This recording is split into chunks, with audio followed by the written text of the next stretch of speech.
헝가리 한 도시가 하루아침에 멈췄습니다. 거대한 공장이 문을 닫자 3만 명의 숨소리도 함께 멎었습니다. 거리는 곧 아수라장이 됐죠.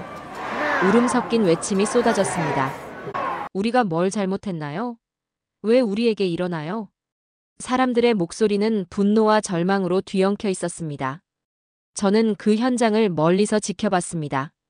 프랑스 출신 산업정책 자문관 클레어 모로. 유럽의 미래를 지키겠다고 내린 제 결정이 이 도시를 무너뜨린 것입니다. 철수한 기업은 한국의 삼성, 유럽 최대 배터리 공장, 그리고 지역 경제의 심장이었습니다. 하루 만에 주가는 폭락했고 환율은 치솟았습니다. 협력업체 수백 곳이 무너졌고 거리에는 실직한 사람들이 쏟아졌습니다. 제가 주도했던 정책이었습니다. 유럽의 자존심을 지키겠다고 믿었던 그 결정이 어쩌다 이런 재앙을 불러온 걸까요? 도대체 무엇이 잘못된 걸까요? 왜 이렇게까지 됐을까요? 그날의 진실을 이제는 숨길 수 없습니다. 제가 직접 겪은 모든 일을 낱낱이 말씀드리겠습니다. 먼저 이야기를 시작하기 전 구독과 좋아요, 그리고 댓글로 여러분의 경험도 공유해주세요. 영상 제작에 아주 큰 힘이 됩니다. 구독과 좋아요는 무료인 거 아시죠? 그럼 지금부터 이야기를 시작하겠습니다. 저는 프랑스 리옹에서 태어났습니다. 아버지는 작은 자동차 부품 공장을 운영하셨죠. 공장 옆에서 살다 보니 제 어린 시절은 늘 기계음과 기름 냄새 속에 있었습니다. 친구들이 공원에서 뛰어놀 때 저는 창고 구석에서 볼트와 나사를 세며 시간을 보냈습니다. 아버지는 늘 말했습니다. 기술은 사람의 삶을 바꾼다. 하지만 그걸 지키는 건 약속이다. 그 말의 의미를 이해하기엔 너무 어렸지만 그 문장은 제 기억 속에 깊게 남았습니다. 25살이 되던 해 아버지 회사는 운명의 계약을 맺었습니다. 상대는 한국의 대기업 삼성. 처음엔 모든 게 기회처럼 보였습니다. 작은 공장이 세계 시장으로 뻗어나가는 발판이라 믿었죠. 하지만 1년 뒤 그 믿음은 산산이 부서졌습니다. 계약 조건이 바뀌면서 거래가 끊겼고 회사는 무너졌습니다. 밀린 대출, 떠나는 직원들, 텅 빈 공장. 그리고 어느 날 아버지는 심장마비로 쓰러지셨습니다. 차가운 병실 앞에서 저는 울부짖었죠. 그날 이후 제 안에서 무언가가 바뀌었습니다. 한국 기업은 믿을 수 없다. 화려한 약속 뒤에는 언제든 뒤집힐 계약서가 있다고 믿었습니다. 시간이 흘러 저는 경제학을 전공하고 유럽연합산업정책자문관이 되었습니다. 전기차 전환이 본격화되던 시기, 헝가리에 삼성 배터리 공장이 세워졌습니다. 연간 50만 대 전기차의 배터리를 공급하며 3만 명이 이 공장에서 일했습니다. 지역 경제의 심장이라 불릴 만큼 중요한 곳이었죠. 하지만 저는 그 공장을 볼 때마다 아버지의 병실을 떠올렸습니다. 그리고 스스로 다짐했습니다. 다시는 그들에게 기대지 않겠다. 그 다짐은 곧 제 인생을 송두리째 흔드는 오만으로 변해갔습니다. 규제 강화 발표가 나간 지 불과 하루 만에 헝가리 도시는 폭발했다. 도심 곳곳에서 환경단체가 모여들었고 삼성 배터리 공장 정문은 시위대로 가득 메워졌다. 아이를 아는 부모들이 울부짖었고 현수막에는 커다란 글씨가 적혀 있었다. 아이들의 폐를 살려라. 깨끗한 공기를 돌려달라. 언론은 그 장면을 실시간으로 내보냈다. 뉴스 화면 속 눈물 젖은 아이들의 얼굴과 마스크를 쓴 시민들의 분노는 단숨에 여론을 뒤집었다. 정치권도 당황했다. 회의실에서는 긴급 대책 회의가 이어졌다. 이대로 두면 시민 반발이 폭발합니다. 하지만 공장이 멈추면 경제가 무너집니다. 여론을 무시할 수 없어요. 고위 관료들이 언성을 높일 때 저는 단호하게 말했다. 한국 기업 하나 떠난다고 유럽이 무너지진 않습니다. 대체 기업은 있습니다. 중국 CATL이 준비되어 있습니다. 순간 회의실 공기가 싸늘해졌다. 몇몇은 제 말을 지지하는 듯 고개를 끄덕였고 몇몇은 믿기지 않는다는 듯 저를 노려봤다. 그러나 그날 회의의 결론은 이미 정해졌다. 우린 삼성에 더 강력한 규제를 밀어붙이기로 했다. 며칠 뒤 삼성 측에서 면담을 요청해왔다. 대표로 온 이는 박현우 전무였다. 그의 차분한 태도 속엔 묵직한 분노가 숨어 있었다. 우린 15년 동안 이곳에서 세금을 내고 대학과 협력하며 지역 경제를 살렸습니다. 그런데 왜 우리만 표적이 됩니까? 저는 무심하게 답했다. 유럽의 기준은 모두에게 같습니다. 당신들도 예외는 아니죠. 하지만 그때부터 이상한 징후가 보였다. 분석관. 리사 한이 다가와 조용히 속삭였다. 클레어, 언론 보도와 시위 타이밍이 이상해요. 돈의 흐름을 조사해보니 중국 계좌가 보입니다. 저는 고개를 저으며 말했다. 음모론은 그만둬요. 우린 원칙대로 할 뿐이에요. 하지만 그 말을 하면서도 제 마음 한구석에서는 알 수 없는 불안이 자라나고 있었다. 아침 회의 도중이었다. 커피잔을 내려놓기도 전에 휴대전화가 연이어 울렸다. 처음엔 단순한 속보 알림이라 생각했다. 하지만 화면에 뜬 한 문장은 내 심장을 얼어붙게 만들었다. 삼성, 헝가리 공장 전면 철수 발표. 순간 숨이 막혔다. 회의실은 정적에 잠겼고 동료들은 서로의 얼굴을 바라봤다. 누군가는 고개를 떨궜고 누군가는 의자를 밀치며 밖으로 뛰쳐나갔다. 철수는 부분 축소가 아니었다. 공장 가동 중단과 동시에 생산 설비, 연구 인력, 협력 계약 전부 해지. 3만 명의 일자리가 하루아침에 사라진다는 의미였다. 발표 직후 헝가리 증시는 폭락했다. 환율은 요동쳤고 독일과 프랑스 자동차 기업들조차 충격에 빠졌다. 며칠 전까지만 해도 우리와 협조적이던 유럽 완성차 기업들이 연락을 끊기 시작했다. 도시는 곧 혼돈에 빠졌다. 공장 앞에는 절박한 얼굴의 노동자들과 협력업체 사장들이 몰려들었다. 우린 이제 어떻게 합니까? 우리 아이들은 뭘 먹고 살라고요? 울부짖는 목소리가 카메라를 타고 전국으로 퍼졌다. 도시는 빠르게 무너져 내렸다. 식당과 카페는 손님이 끊겼고 부동산 창문에는 매물 안내문이 빼곡했다.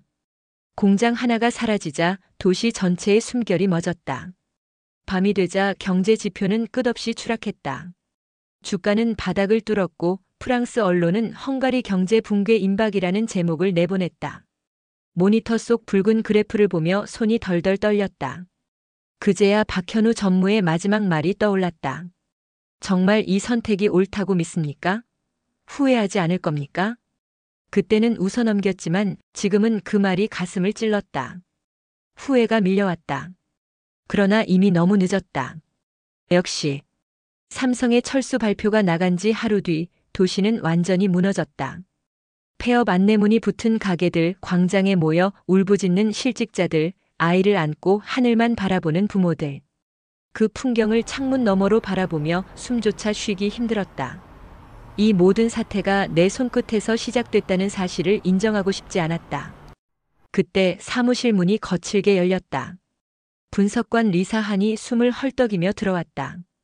손에는 두꺼운 문서 뭉치가 들려 있었다. 그녀의 얼굴은 창백했고 눈빛은 결의로 번뜩였다. 클레어, 큰일 났어요. 우리가 놓친 게 있습니다. 리사는 책상 위에 서류를 펼쳤다. 거기엔 환경단체의 후원금 흐름이 빼곡히 기록돼 있었다. 한 줄 한 줄 읽어 내려가던 나는 숨을 멈췄다. 홍콩, 싱가포르, 케이맨 제도. 여러 개의 페이퍼 컴퍼니를 거쳐 이동한 돈의 끝에는 중국의 대형 배터리 기업 CATL이 있었다. 이건 우연이 아니에요. 리사의 목소리가 떨렸다. 언론 보도, 시위, 정치 압박 전부 조종당한 겁니다. 순간 머릿속에서 모든 퍼즐이 맞춰졌다. 언론의 이상한 기사 패턴, 시위대의 조직력, 정치권의 갑작스러운 변화. 모든 게 하나의 흐름이었다. 우린 이용당한 거였다. 손이 떨렸다. 심장이 쿵쿵 울렸다. 불과 며칠 전 내가 내뱉었던 말이 떠올랐다. 한국 기업 하나 떠난다고 유럽이 무너지진 않아. 그 오만한 말 뒤에서 누군가는 웃고 있었다. 그러나 이미 돌이킬 수 없었다. 삼성은 떠났고 도시는 무너졌다. 진실을 알리지 않는다면 모든 책임은 우리 몫이었다. 리사가 날 똑바로 바라보며 말했다. 이걸 공개해야 합니다. 지금이라도 늦지 않았어요. 나는 머리를 감싸주며 주저앉았다. 마음속에서 두려움과 분노가 동시에 치솟았다. 진실을 밝히면 정치권 전체가 뒤집힐 것이다. 그러나 밝히지 않는다면 우리는 영원히 가해자가 된다.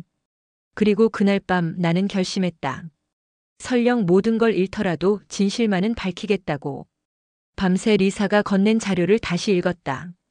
후원금의 흐름, 시위대 조직도, 언론사와 로비스트의 은밀한 연결고리. 모든 화살표는 하나의 이름을 가리키고 있었다. CATL. 중국의 거대 배터리 기업, 그리고 우리가 믿어온 환경단체 뒤편의 실체였다. 그 순간 지난 몇 달의 사건들이 머릿속에서 한 줄로 이어졌다.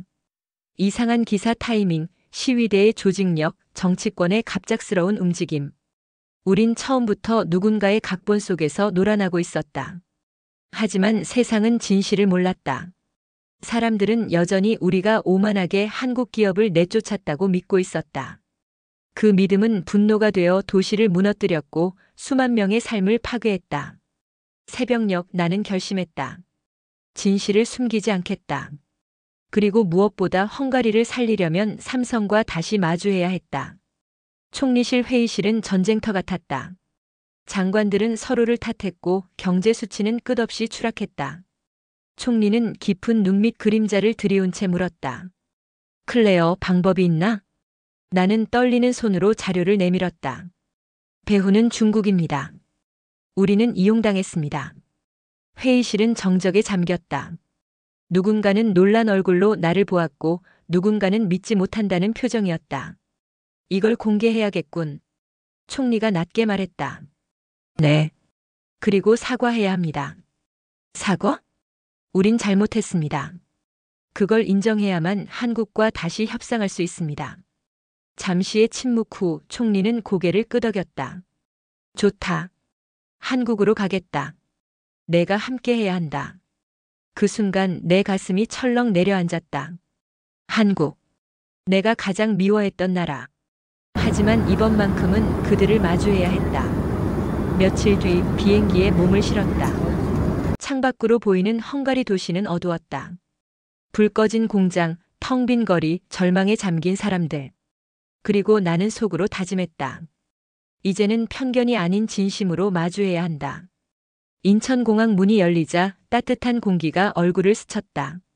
프랑스에서 떠나오기 전 나는 한국을 차갑고 폐쇄적인 나라라 믿었다. 그러나 활기찬 공항 풍경은 내 예상을 완전히 뒤엎었다. 전광판에는 다국적 언어가 흘렀고 안내원들은 유창한 영어로 승객을 맞았다.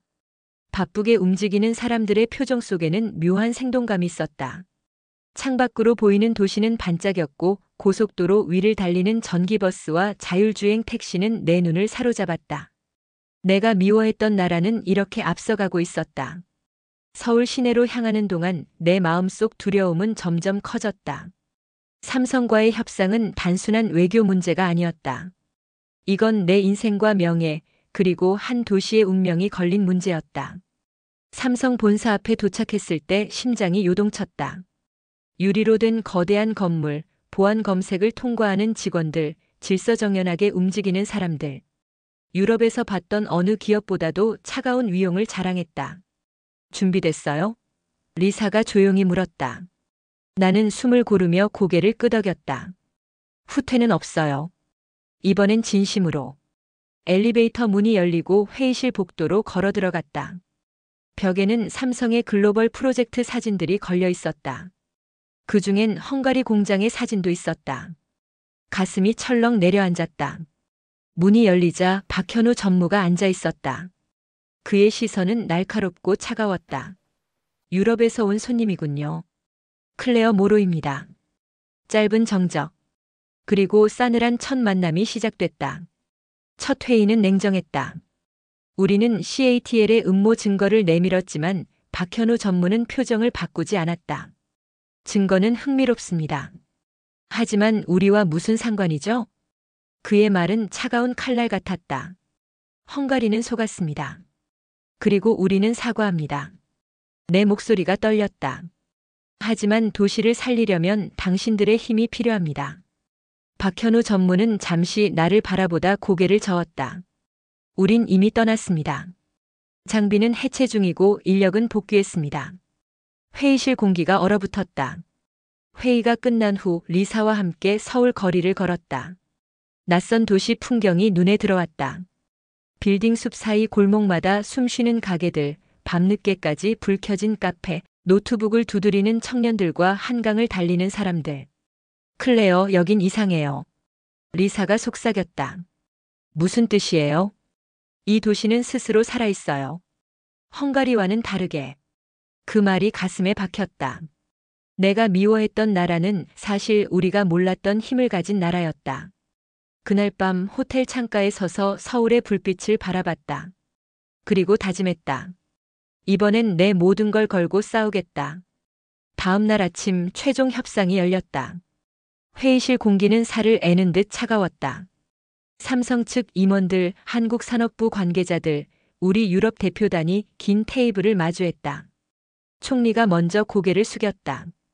우린 잘못했습니다. 진실을 바로잡고 싶습니다. 통역이 끝나자 박현우 전무의 눈빛이 스쳤다. 사과로 모든 게 해결된다고 생각합니까? 그의 질문에 숨이 막혔다. 아니요. 사과만으로 부족하단 걸 압니다. 나는 떨리는 손으로 CATL의 음모 증거를 내밀었다. 하지만 이걸로 다시 시작할 수 있지 않습니까?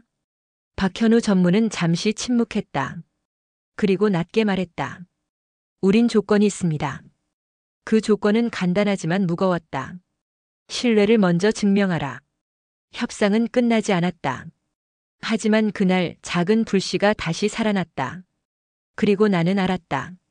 이 싸움은 이제부터 진짜라는 걸. 협상 후 우리는 헝가리로 돌아왔다. 삼성과 조건부 합의를 했지만 진짜 시험은 이제부터였다. 도시 사람들은 여전히 한국 기업을 믿지 않았다. 공장 앞 시위대는 사라지지 않았고 언론은 우리를 의심의 눈으로 바라봤다. 총리는 나를 바라보며 말했다. 클레어, 이건 내가 직접 해야 한다. 그들의 마음을 바꿔야 해. 나는 리사와 함께 공장 앞에 섰다. 분노한 시민들이 우리를 둘러싸고 외쳤다. 또다시 배신할 거잖아. 아이들 병은 누가 책임질 건데. 숨이 막혔다. 하지만 물러설 수 없었다. 나는 마이크도 없이 맨 목소리로 말했다. 맞아요. 우린 잘못했습니다. 하지만 진실을 알아야 합니다. 우린 조종당했고 한국도 피해자였습니다. 지금 이 순간 우리 모두 같은 편입니다. 침묵이 흘렀다. 어린아이를 아는 한 어머니가 조용히 물었다. 정말 다시는 우리를 버리지 않을 겁니까? 나는 망설임 없이 고개를 끄덕였다. 다시는. 작은 박수가 터져나왔고 곧 함성이 번졌다. 그러나 그 순간 새로운 폭풍이 몰려오고 있었다. 중국 CATL이 다시 움직이기 시작한 것이다. CATL은 언론전을 시작했다. 한국 기업은 독점하려 한다. 환경 재앙은 계속된다. 가짜 뉴스와 조작된 영상이 퍼지며 여론은 다시 흔들렸다. 심지어 헝가리 정치인들 일부도 CATL의 로비를 받았다. 협력안 통과가 위태로워졌다. 시간은 우리 편이 아니었다. 나는 결심했다. 진실을 세상에 공개하겠다. 기자회견 당일 수십 대의 카메라가 내 얼굴을 비췄다. 숨을 고르고 입을 열었다. 우린 속았습니다. 환경 문제는 조작이었습니다. 배후에는 중국 CATL이 있었습니다. 그리고 모든 증거를 공개했다. 순간 회견장은 술렁였다. 몇몇 기자들은 놀란 표정으로 질문을 퍼부었다. 그럼 헝가리 정부도 피해자라는 겁니까? 삼성은 왜 떠났습니까? 나는 목소리를 낮췄다. 그들은 우리에게 기회를 줬지만 우린 그 신뢰를 저버렸습니다. 이제 그 빚을 갚아야 합니다. 그날 밤 여론은 서서히 바뀌기 시작했다. 그리고 마침내 삼성은 헝가리 복귀를 선언했다. 몇 달 뒤 공장은 다시 돌아왔다. 철문이 열리고 노동자들이 하나둘 들어섰다. 그들의 얼굴엔 눈물과 웃음이 동시에 번졌다. 멈췄던 기계가 다시 돌아가자 도시 전체가 숨을 쉬기 시작했다. 아이들은 다시 학교로 갔고 상점엔 불이 켜졌다. 거리의 공포와 분노는 사라지고 새로운 희망이 번졌다. 삼성과 헝가리는 새로운 협약을 맺었다. 환경기준 강화, 지역 환원 기금, 공동 기술 개발. 그리고 그 중심에 내가 서 있었다. 박현우 전무가 다가와 말했다. 당신의 진심이 통했습니다. 나는 미소 지으며 고개를 끄덕였다. 아니요. 우리 모두의 진심이었죠. 몇 년 후 이 협력은 국제적인 성공 사례가 되었다. 헝가리 도시는 유럽 전기차 산업의 허브로 성장했고 한국과 유럽은 새로운 동맹으로 불렸다.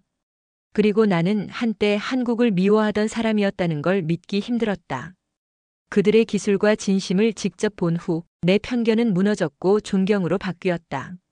서울 한강변 카페에서 박현우 전무와 마주 앉았다. 그는 여전히 차분했고 여전히 날카로웠지만 이제 그 눈빛 속엔 서로를 향한 존중이 있었다. 그때 당신 말 기억나요? 내가 물었다. 정말 이 선택이 옳다고 믿습니까? 그는 잠시 미소 지으며 대답했다. 이제는 믿습니다. 그리고 우리는 서로 다른 길을 걸어왔지만 같은 미래를 바라보며 조용히 잔을 부딪혔다. 오늘의 사연은 여기까지입니다. 이 이야기는 시청자 여러분이 보내주신 사연을 기반으로 각색하고 재구성해서 제작되었습니다. 오늘도 잊지 않고 함께 해주셔서 진심으로 감사합니다. 마치기 전에 구독과 좋아요 다시 한번 부탁드립니다.